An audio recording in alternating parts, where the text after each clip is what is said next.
বিশ্বে ইরান এত শক্তিশালী রাষ্ট্র হয়ে উঠল কি করে?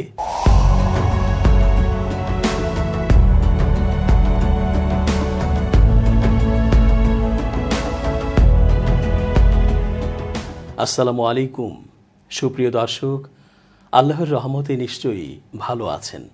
আমি এস.জি. রতন স্বাগত জানাচ্ছি আপনাদের সকলকে চেঞ্জ টিভি আন্তর্জাতিক চোখ অনুষ্ঠানে।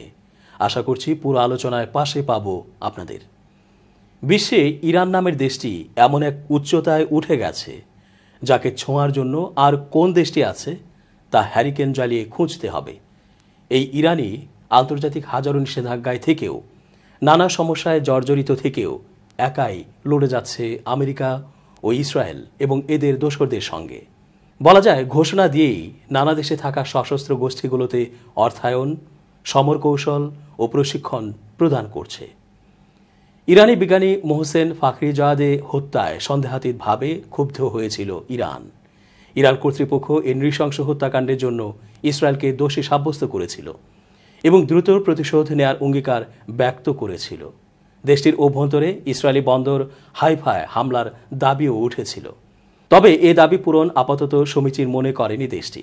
দৃশ্যত ইসরায়েল ও তার প্রধান মিত্র যুক্তরাষ্ট্রের বিরুদ্ধে সংঘাতে যাওয়া সমীচীন মনে করছে না ইরান। ইরান জানে ইসরায়েলি কিংবা মার্কিন লক্ষ্যবস্তুতে আঘাত করলে একটি সর্বাত্মক যুদ্ধ বেঁধে যাবে। এ যুদ্ধের জন্য হয়তো এখনই প্রস্তুত নয় দেশটি। তবে এটা পরিষ্কার যে যুদ্ধ বেঁধে গেলে সহজ লক্ষ্যবস্তুতে পরিণত হবে এই অঞ্চলের মার্কিন মিত্ররা। সাম্প্রতিক বছরগুলোতে সেটা হয়েছেও। তেলের বাজারে বেশ কিছু পরিবর্তন এসেছে। মার্কিন পররাষ্ট্রনীতিকে অগ্রাধিকার দিতে হচ্ছে। এসব বিষয় সামনে রেখে উপসাগরীয় অঞ্চলের আরব দেশগুলো এ সময় সম্ভাব্য সংঘাতে নিজেদের অন্য যে কোনো সময়ের চেয়ে বেশি ঝুঁকিপূর্ণ মনে করছে। এ কারণেই সংযুক্ত আরব আমিরাত বেশ তড়িঘড়ি করে ইরানের পরমাণু বিজ্ঞানী হত্যার নিন্দা জানিয়েছে। অথচ দেশটি সম্প্রতি ইসরায়েলের সঙ্গে সম্পর্ক ঘনিষ্ঠ করেছে এবং তারা এ অঞ্চলে যুক্তরাষ্ট্রের বেশ ঘনিষ্ঠ বলে পরিচিত।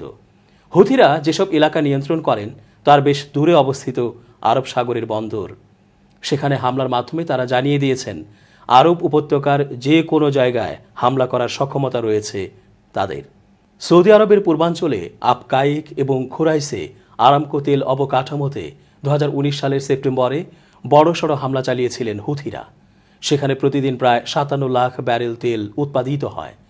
সাম্প্রতিক হামলাগুলোর মাধ্যমে তারা হয়তো সতর্ক করেছেন যে ইরানের স্বার্থে আঘাত এলে এ ধরনের হামলা আরও হতে পারে। হামলার সময়টাও বেশ অর্থবহ। রিয়াদ, তেল আবিব ও ওয়াশিংটনের মধ্যে যখন বেশ জোরে সোরে কূটনৈতিক তৎপরতা চলছিল তখনই একাধারে 3টি হামলা হলো।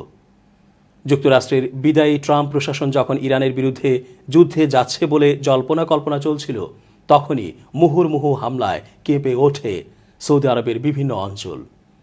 উল্লেখ করা প্রয়োজন যে অবকাঠামোয় হামলার এ কৌশল ইরান রপ্ত করেছে বেশি দিন হয়নি।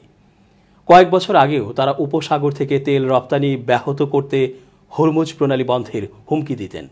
মনে হতো তারা নিজেরাই হয়তো প্রণালী বন্ধ করতে চাচ্ছেন না, অথবা তারা সেটা পারবেনও না।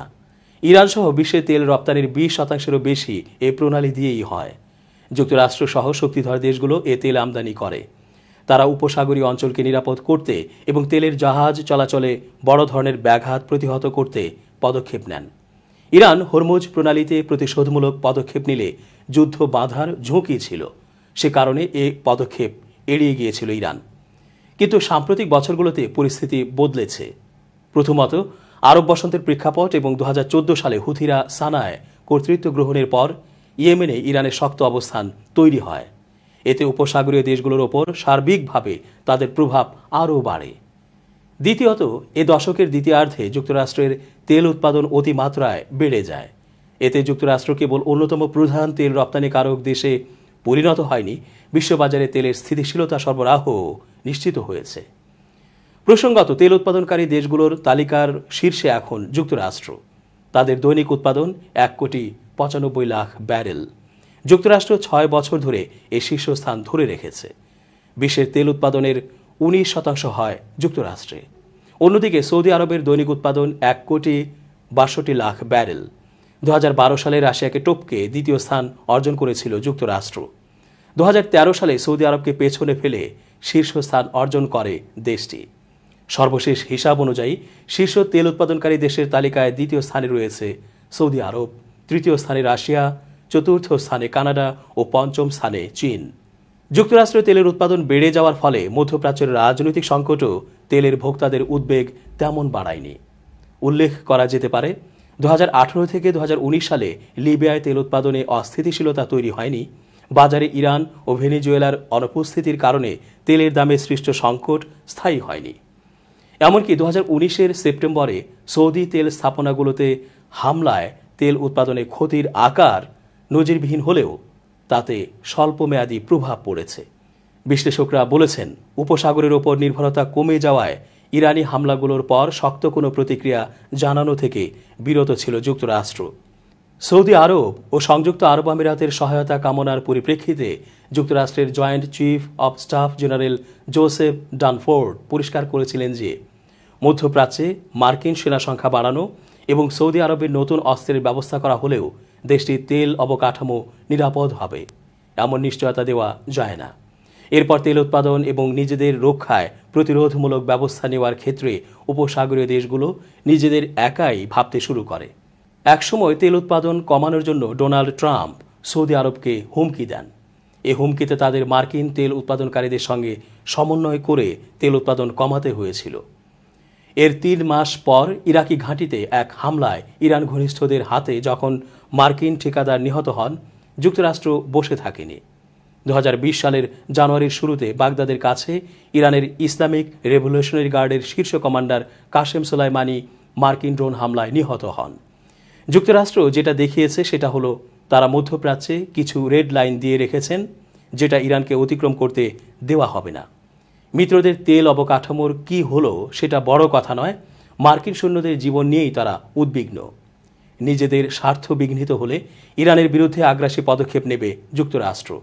এই পদক্ষেপে এটা মনে করার সুযোগ নেই যে তেহরানের প্রতিশোধমূলক কর্মকাণ্ড থেকে উপসাগরীয় দেশগুলোকে রক্ষায় যুক্তরাষ্ট্র প্রস্তুত। উপসাগরের তেল রক্ষায় সামরিক সম্পদ ব্যয়ে ওয়াশিংটনের অনাগ্রহের ফলে অনেকটা ছাড়পত্র পেয়ে গেছে তেহরান।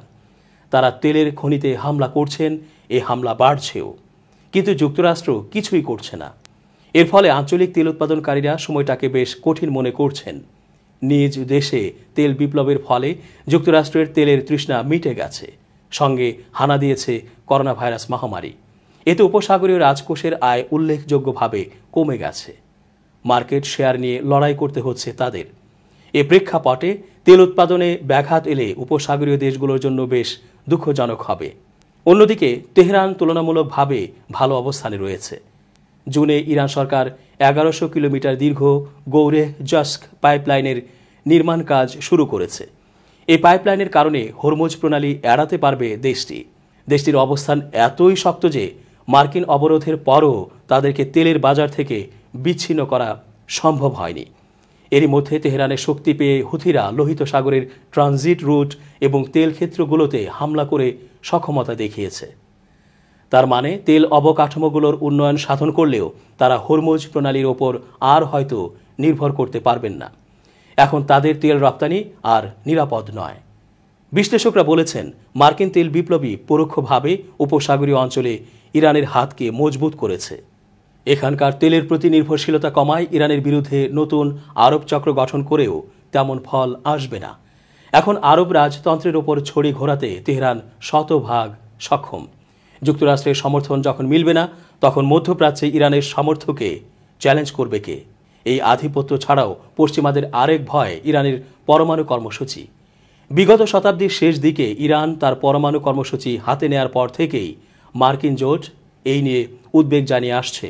তাদের ভাষ্যমতে ইরান এই কর্মসূচির মাধ্যমে আণবিক শক্তি তৈরি করছে, যা মানবজাতির জন্য হুমকি স্বরূপ। অথচ দ্বিচারী এই পশ্চিমারা নিজেরাই সেই শক্তি অর্জন করেছে সর্বাগ্রে। ধ্বজাধারী এই মার্কিন জোট এসব অজুহাত দেখিয়ে নানা উপায়ে ইরানের ওপর এক তরফা নিষেধাজ্ঞাও জারি করে রেখেছে বছরের পর বছর। 2015 সালে তারা 6 জাতিগোষ্ঠীর চুক্তির মাধ্যমে ইরানের পরমাণু অস্ত্র তৈরির পরিকল্পনাকে নিয়ন্ত্রণে নেওয়ার চেষ্টা করলেও সাবেক মার্কিন প্রেসিডেন্ট ডোনাল্ড ট্রাম্পের অনাগ্রহে তা আবার ভেস্তে যায়। ফলে তাদের মনে এই সন্দেহ দানা বেঁধেছে যে ইরান পরমাণু অস্ত্র তৈরির দিকে অনেকাংশেই এগিয়ে গেছে এবং এই সন্দেহ থেকে তারা পরমাণু কর্মসূচি রুখে দিতে যে কোনো মুহূর্তে ইরানের পরমাণু স্থাপনায় আক্রমণ করার হুমকিও দিয়ে আসছে। এতে করে স্বাভাবিকভাবে মধ্যপ্রাচ্যের পরিস্থিতি দিনকে দিন আরও উত্তপ্ত হয়ে উঠছে।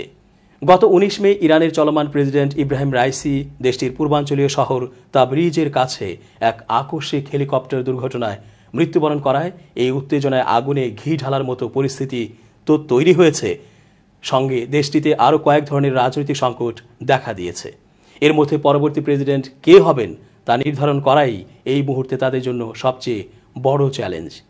কারণ একদিকে যেমন কিছুদিন আগে দামেস্কে অবস্থিত ইরানের কনসুলেট ভবনে হামলা ও ইরান কর্তৃক পাল্টা হামলার জেরে ইসরায়েল সহ ইঙ্গো মার্কিন জোটের সঙ্গে তাদের শীতল সম্পর্ক চলছে, অন্যদিকে আবার ইরানের প্রেসিডেন্ট নির্বাচনের ব্যাপারটি অন্যান্য রাষ্ট্রের তুলনায় বেশ ব্যতিক্রম। এখানে ইরানের সর্বোচ্চ নেতা আয়াতুল্লাহ আলী খামেনির আয়ত্তাধীন তার অনুগতদের নিয়ে গঠিত একটি গার্ডিয়ান কাউন্সিল রয়েছে, যাদের প্রধান কাজ প্রেসিডেন্ট প্রার্থীদের যাচাই বাছাই করা এবং এর জন্য তারা বেশ খানিকটা সময়ও নিয়ে থাকেন।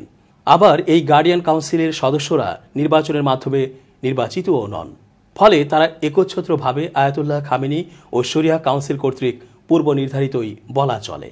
তাই কারা কারা এই আগাম নির্বাচনে অংশ নিতে পারবেন সে বিষয়টি নিয়েও তৈরি হয়েছে বেশ জল্পনা কল্পনা।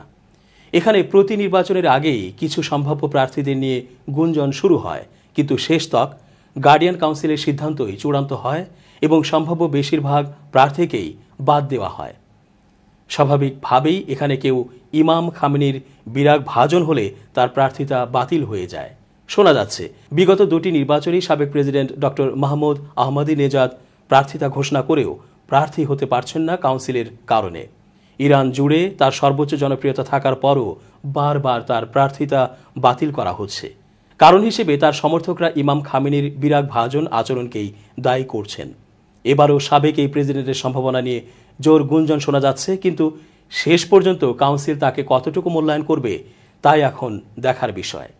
তবে বেশিরভাগ ইরানিরা মনে করেন ইসরায়েলের সঙ্গে বৈরী সম্পর্ক থেকে নিয়ে পরমাণু ইস্যু পর্যন্ত বর্তমান পরিস্থিতির প্রায় সব অংশে মাহমুদ আহমদিনেজাদের বিকল্প অন্য কেউ নেই। আবার ইমাম খামেনির বয়সও এখন 85। সর্বোচ্চ নেতার এই পদটিও প্রায় ফাঁকা হওয়ার উপক্রম। তার স্থলাভিষিক্ত কে হবেন তা নিয়েও রয়েছে নানা উদ্বেগ। এদিকে আহমদিনেজাদ ছাড়াও এবারের উপনির্বাচনে আরও কিছু হেভিওয়েট সম্ভাব্য প্রার্থীর নাম শোনা যাচ্ছে, যাদের মধ্যে অন্যতম হলেন সাইদ জালিলি, আলী লারিজানি ও বর্তমান ভাইস প্রেসিডেন্ট মোহাম্মদ মুখবার। কট্টরপন্থী জালিলি সুপ্রিম ন্যাশনাল সিকিউরিটি কাউন্সিলের সাবেক সেক্রেটারি জেনারেল ছিলেন এবং বর্তমানে কাউন্সিলে খামেনির প্রতিনিধি। জালিলি ইরানের পরমাণু কর্মসূচি এগিয়ে নিতে জোরালো পদক্ষেপ সমর্থন করে আসছেন। তিনি ইতোমধ্যে প্রেসিডেন্ট পদে তার প্রার্থিতা ঘোষণা করেছেন। আরেক প্রতিদ্বন্দ্বী প্রার্থী আলী লারিজানিও ব্যক্তিগতভাবে নির্বাচনে অংশগ্রহণ করতে ইচ্ছুক বলেই মনে করা হচ্ছে। তবে তিনি সর্বোচ্চ নেতার কাছ থেকে প্রার্থী হওয়ার সবুজ সংকেত পাওয়ার বিষয়ে নিশ্চিত নন। 2021 সালের প্রেসিডেন্ট নির্বাচনের সময় ইরানের পার্লামেন্টের স্পিকারের দায়িত্ব পালনের সময় এক বিব্রতকর পরিস্থিতিতে লারিজানিকে অযোগ্য ঘোষণা করা হয়েছিল। আহমদিনেজাদের পর লারিজানি সম্ভবত সবচেয়ে যোগ্য সম্ভাব্য প্রেসিডেন্ট পদপ্রার্থী, যিনি ইসলামিক প্রজাতন্ত্রের আমলাতন্ত্রের নানা গুরুত্বপূর্ণ পদে বহাল ছিলেন।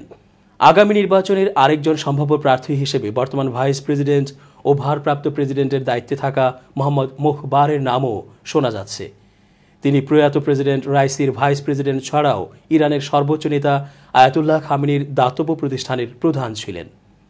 এখন দেখার বিষয় সর্বোচ্চ নেতার আনুকূল্য নিয়ে কে শেষ অবধি প্রেসিডেন্ট প্রার্থী হতে পারেন এবং সদ্য প্রয়াত ইব্রাহিম রাইসির উত্তরসূরি হিসেবে ইরান শাসন করেন।